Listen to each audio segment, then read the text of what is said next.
Boa noite, meus queridos irmãos. Graça e a paz do nosso Senhor Jesus Cristo. Eu, em primeiro lugar, queria incentivar você a pegar o link do nosso culto e compartilhar com a sua família, com seus conhecidos, para que mais pessoas possam acompanhar e participar também desse culto a Deus. Que a graça, a paz, as misericórdias do Senhor estejam sobre nossas vidas aqui. Nós vamos orar pedindo a Deus que nos acompanhe, que possa nos abençoar e possa também receber toda a nossa expressão de louvor, gratidão e súplica a Ele e que a palavra dEle também fale aos nossos corações. Por favor, me acompanhe nessa oração. Senhor Deus querido, muito obrigado pela oportunidade que o Senhor nos dá de estarmos juntos mais uma vez, depois de uma semana de atividades. Estamos aqui para louvar, bendizer o nome do Senhor, cultuar ao Senhor, porque o Senhor merece toda a honra, toda a glória, toda a nossa admiração, ó Deus. Reconhecemos que o Senhor é o Senhor das nossas vidas, é o nosso Salvador, aquele que nos resgatou daquela condição de morte que o pecado nos trouxe. Mas agora estamos aqui celebrando a vida que o Senhor nos deu. E queremos também, desde agora, assumir o nosso compromisso de, como discípulos de Cristo, compartilhar com as outras pessoas dessa mensagem, dessa boa nova que já temos recebido da parte do Senhor. Que outras pessoas também possam experimentar essa vida que o Senhor nos dá. Nos abençoe durante esse culto. Pedimos que o Espírito Santo nos acompanhe aqui, nas casas dos nossos irmãos também, e que tudo isso seja para a honra e glória do nome do Senhor. E é no nome de Cristo que nós oramos. Amém. Vamos ler Mateus, capítulo 7, versículo 21. Nem todo aquele que me diz Senhor, Senhor, entrará no reino dos céus, mas apenas aquele que faz a vontade de meu Pai que está nos céus.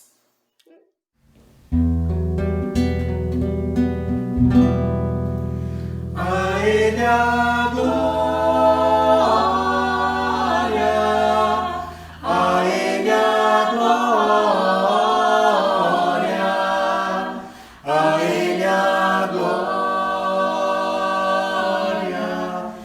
Sempre amém, porque dele, por ele, para ele são todas as coisas, porque dele, por ele, para ele são todas as coisas, a ele a glória.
minha dor, meu sofrer. Hoje pasto em dunas meu ser. Jesus, que doce nome, que transforma em alegria o meu triste coração. Jesus, só o teu nome é capaz de dar ao homem salvação. Jesus, que doce nome, que transforma em alegria o meu triste coração. Jesus, só o teu nome é capaz de dar ao homem salvação. É capaz de dar ao homem salvação. É capaz de dar ao homem salvação.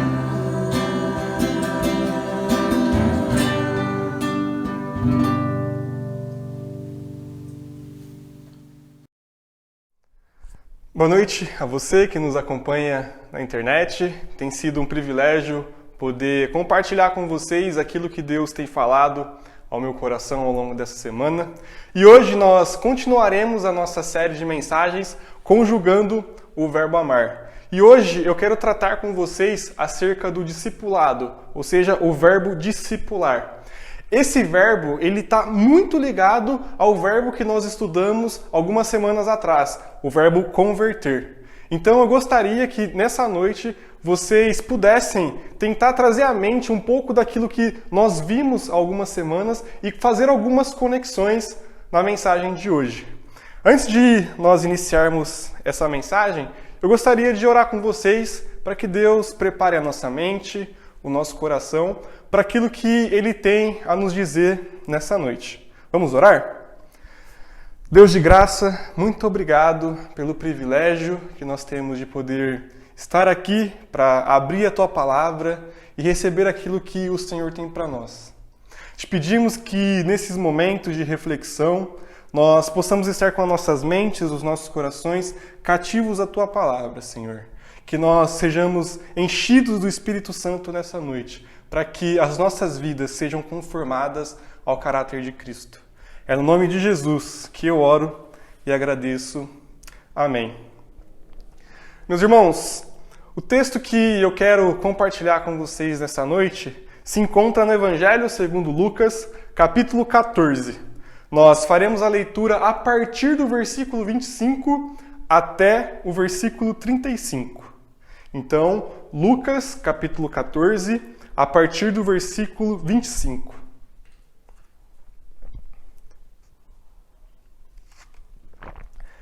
Diz a palavra: uma grande multidão ia acompanhando Jesus.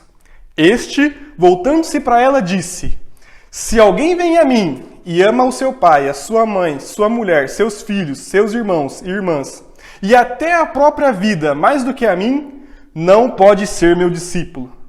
Aquele que não carrega a sua cruz e não me segue, não pode ser meu discípulo. Qual de vocês, se quiser construir uma torre, primeiro não se assenta e calcula o preço, para ver se tem dinheiro suficiente para completá-la?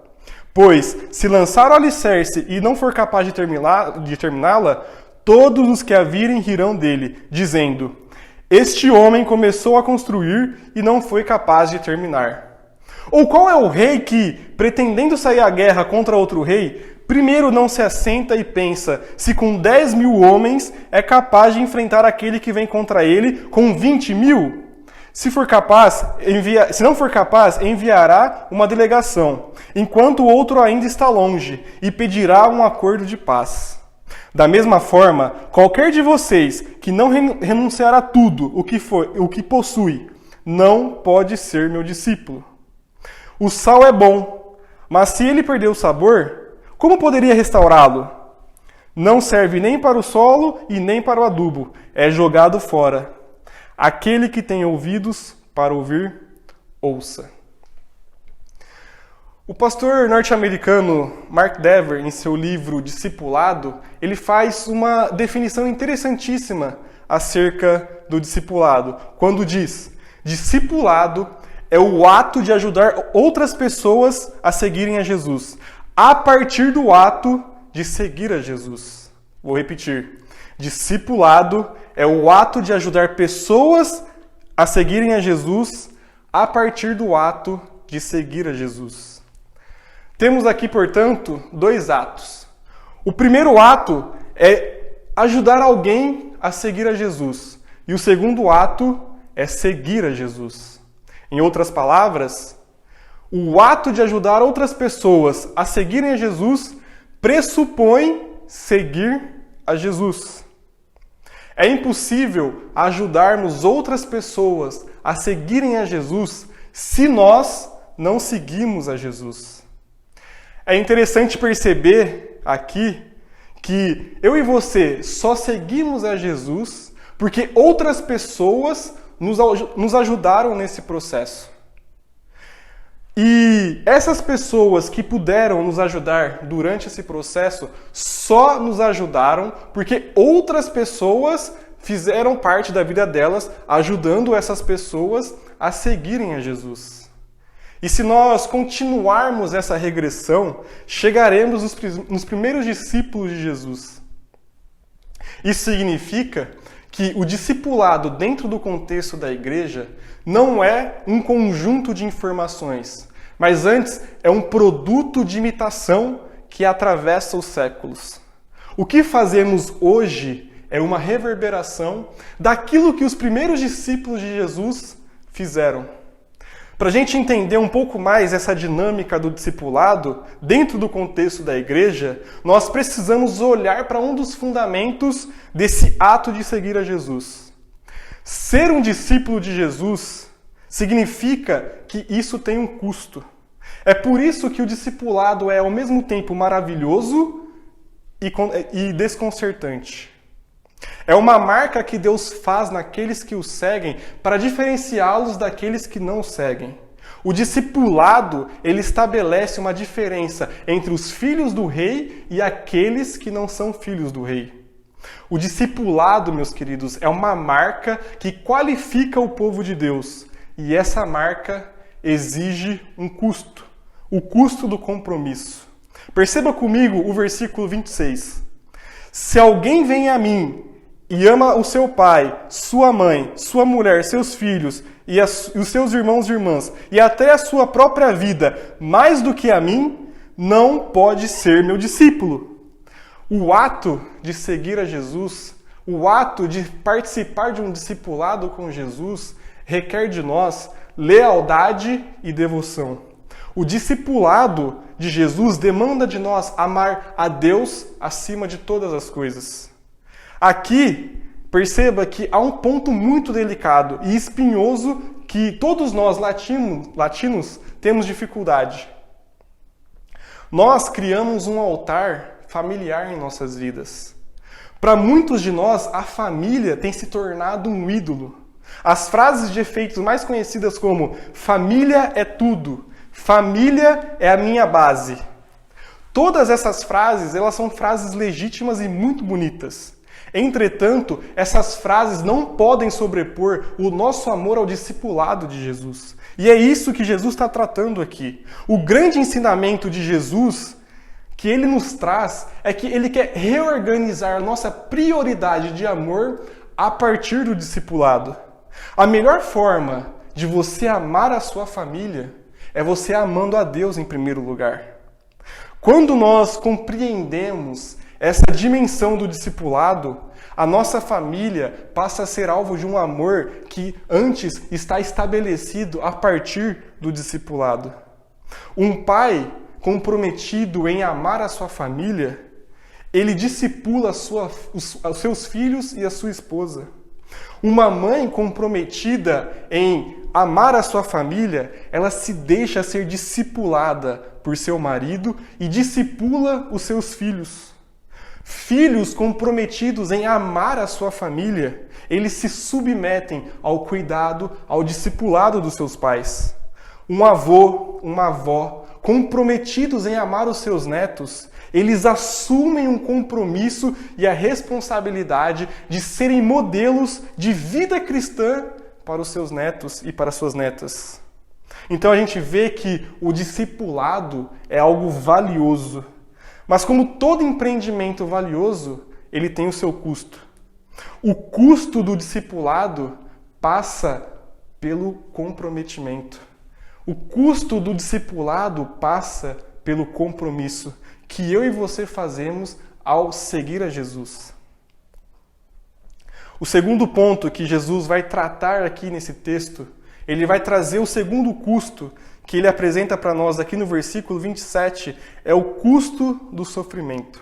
Perceba comigo, se não for possível se comprometer com o Evangelho a ponto de sofrer por causa dele, Jesus está dizendo, você não pode ser meu discípulo.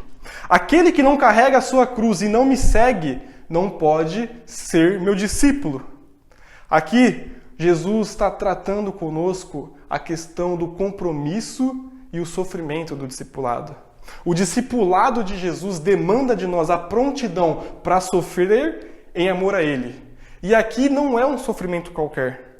É um sofrimento que surge a partir do momento que nós professamos a nossa fé em Jesus. É um sofrimento de pagar o preço por viver os princípios e valores do reino de Deus numa cultura totalmente secular. Eu me lembro da vida do Dietrich Bonhoeffer, um teólogo cristão que assumiu o compromisso de viver essa dimensão do discipulado. Ele viveu num contexto da era nazista de Hitler e ele se opôs àquilo que Hitler pregava. E por ele assumir uma posição dessa, ele sofreu. Dietrich Bonhoeffer, ele pagou o preço de professar a sua fé em Jesus Cristo numa sociedade nazista.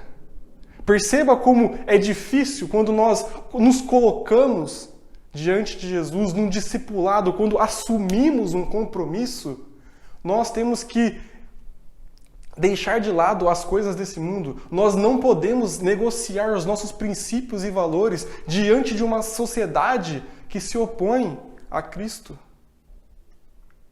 Ser um discípulo de Jesus é estar disposto a pagar o preço e carregar a própria cruz por amor a Ele. Porque Jesus, ele não poupou uma gota de sangue ao sofrer numa cruz por causa de mim e de você, por causa dos nossos pecados. Cristo, ele sofreu numa cruz, ele foi esmagado no madeiro para nos reconectar ao Deus Criador.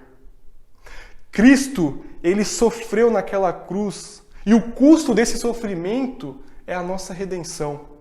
A redenção de homens e mulheres que eram alienados de Deus e agora não fazem parte da família de Deus. Cristo pagou uma dívida incalculável por amor a cada um de nós. O preço que Cristo pagou mostra o seu amor para com cada um de nós. É o preço de um compromisso de lealdade, de amor, um compromisso de sangue. Cristo sofreu para que eu e você pudéssemos ser alcançados e transformados pela graça de Jesus. O sofrimento de Cristo é a maior expressão daquele que se compromete em resgatar um povo alienado do Deus Criador. Perceba que o discipulado, ele demanda de nós o compromisso, a lealdade de seguir a Jesus. Mas também esse compromisso e essa lealdade vem carregada de sofrimento. Viver o discipulado na cultura contemporânea, século XXI, é muito difícil. É você não negociar os seus princípios e valores quando, em alguma negociação, você não permite que a sociedade impõe alguma postura a você. É você, ao declarar o imposto de renda, você não sonegar o imposto, é você pagar o preço por ser um discípulo.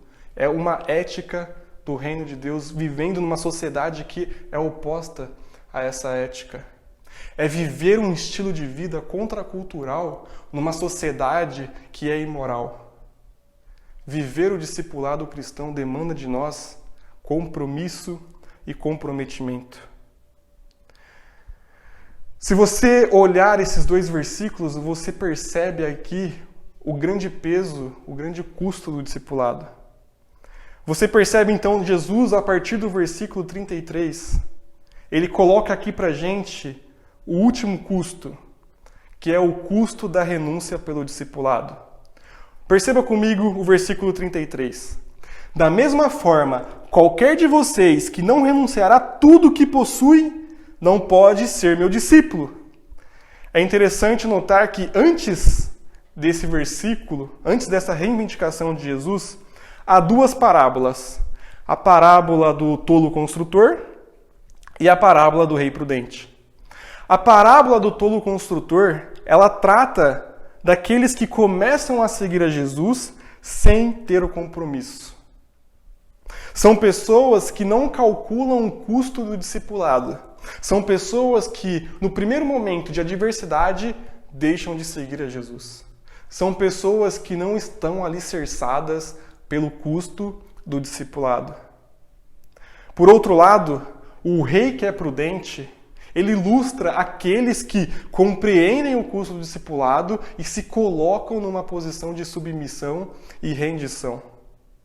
Pessoas que querem seguir a Jesus sem antes calcular o custo do discipulado, ele não está preparado para ser um discípulo.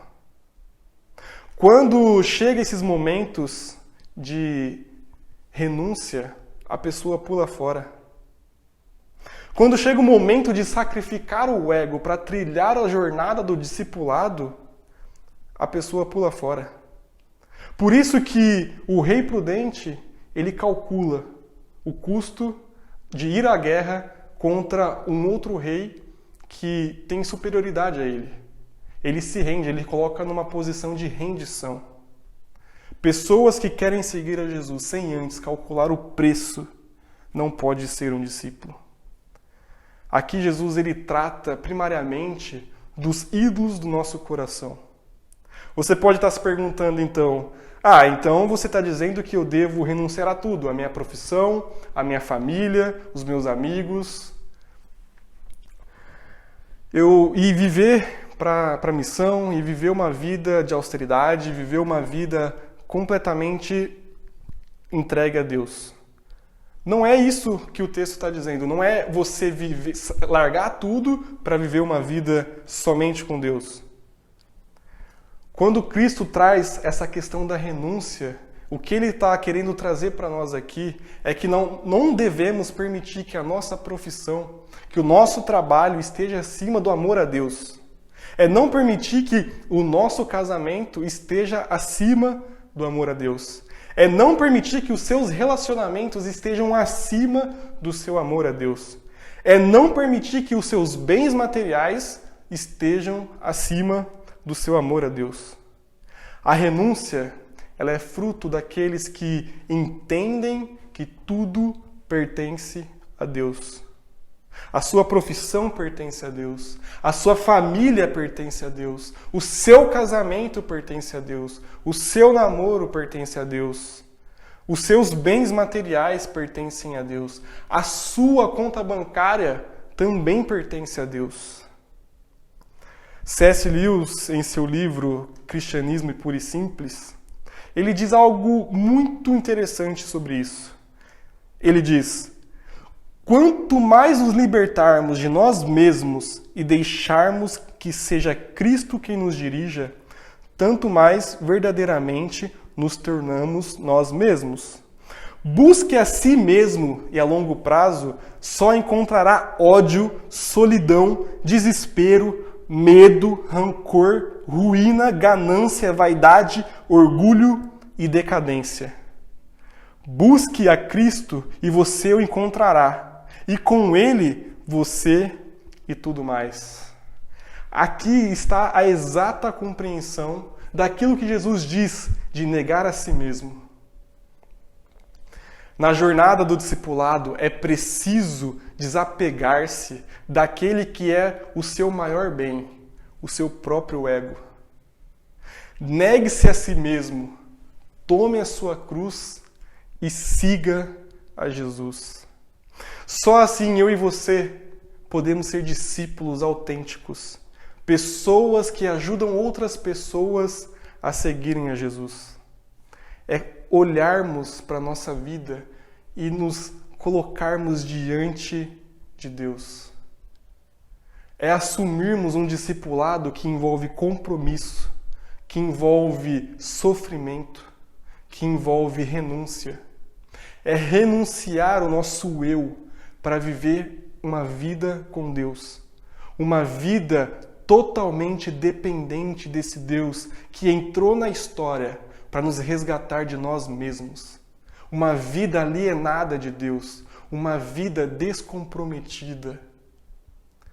É isso que Cristo faz. Ele entra na história para mudar a sua história, para mudar o seu roteiro, para mudar aquilo que você tanto buscou, a satisfação, propósito. Cristo é o seu propósito. Cristo é aquilo que traz satisfação para a sua vida. Negue-se a si mesmo, tome a sua cruz e siga a Jesus. Quando nós compreendemos essa dimensão, eu e você estamos preparados para ajudar outras pessoas a seguirem a Jesus.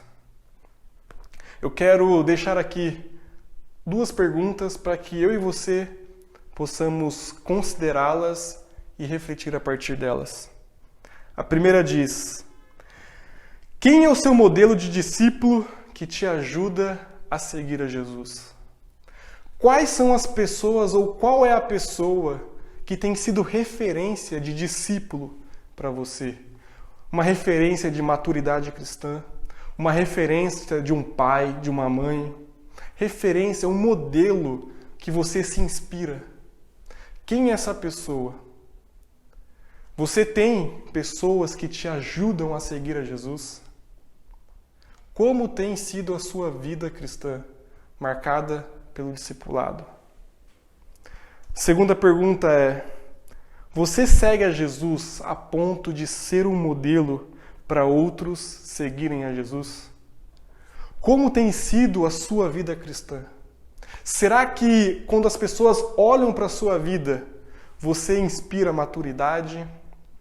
Você inspira um exemplo de um discípulo de Jesus? O seu caráter diante da sua família? O seu caráter diante do seu trabalho? O seu caráter diante dos seus amigos e parentes?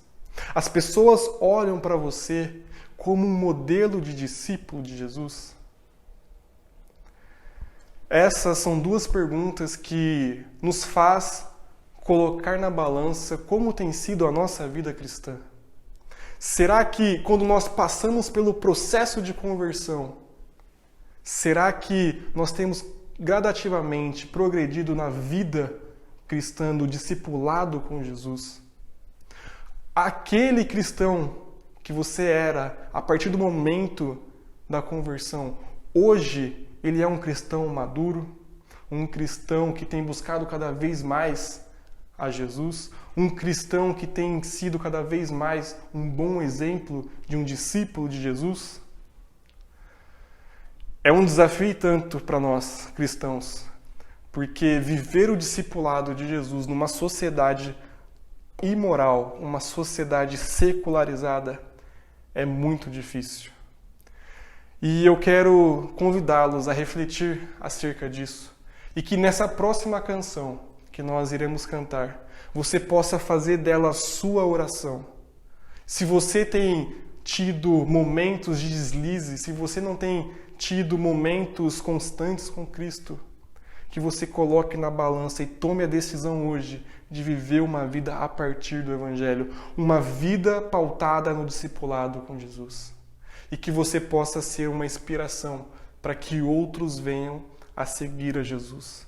Que a sua vida seja encharcada do Evangelho, para que outras pessoas sejam alcançadas.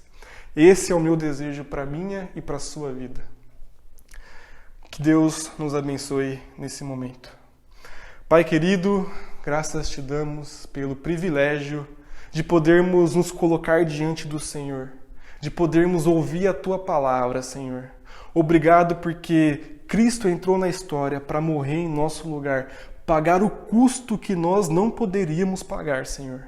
Nós somos gratos a isso, Senhor, e te pedimos, em nome de Jesus, que o Teu Santo Espírito, Pai, venha nos conformar ao caráter de Cristo, que Ele mude a nossa narrativa de vida, que coisas erradas sejam tiradas para que nós possamos trilhar essa caminhada do discipulado, ser cada vez mais parecido com Jesus, Senhor.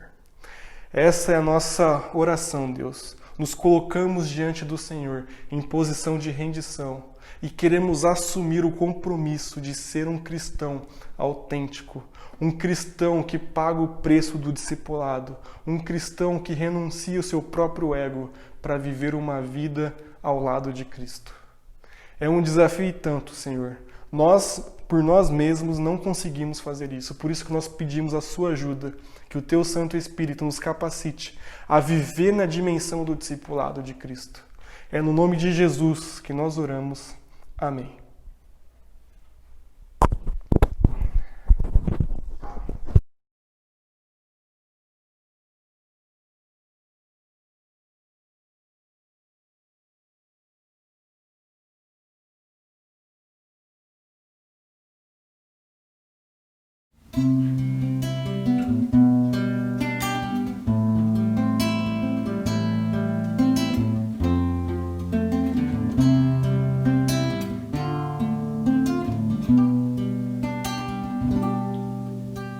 Sonda-me, Senhor, e me conhece, quebrando ao meu coração.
aqui a minha vida, usa-me, Senhor, usa-me, sonda-me, quebranta-me, transforma-me, enche-me e usa-me.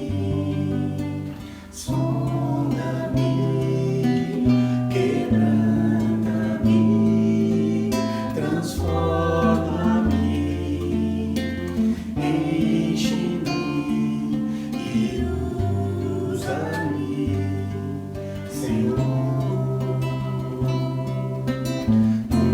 usa-me, Senhor, usa-me, Senhor.